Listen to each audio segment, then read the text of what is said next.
Hello বন্ধুরা, আবারও চলে এলাম আপনাদের মাঝে একটা ছোট্ট ব্লগ নিয়ে। আপনারা সবাই কেমন আছেন? আশা করছি অনেক ভালো আছেন। আর আমিও কিন্তু আপনাদের আশীর্বাদে অনেকটাই ভালো আছি। এদিকে দেখেন, প্রথমেই আমি রসুনের ছিলকাগুলো ফেলে পরিষ্কার করে নিয়েছি, কারণ গতকালকে উনি অনেক সবজি নিয়ে এসেছে।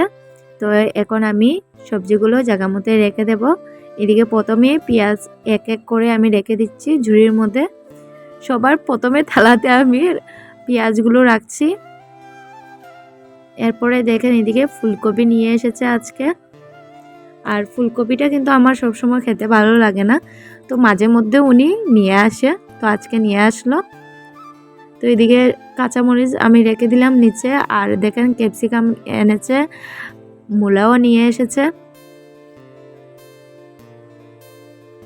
আর এদিকে দেখেন, একটা কোয়াশ নিয়ে এসেছে।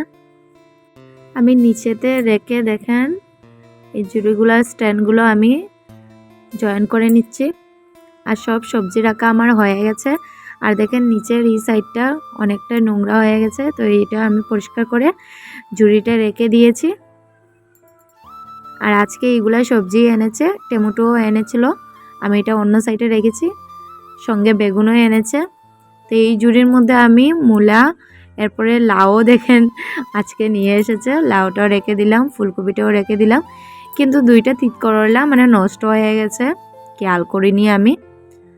তো তিত করলাটি আমি ফেলে দেব। আর দেখেন, সবজি রাখা আমার কমপ্লিট। তো দেখা হবে অন্য কোনো ব্লগ নিয়ে। আজকের জন্য সবাইকে বাই, টাটা।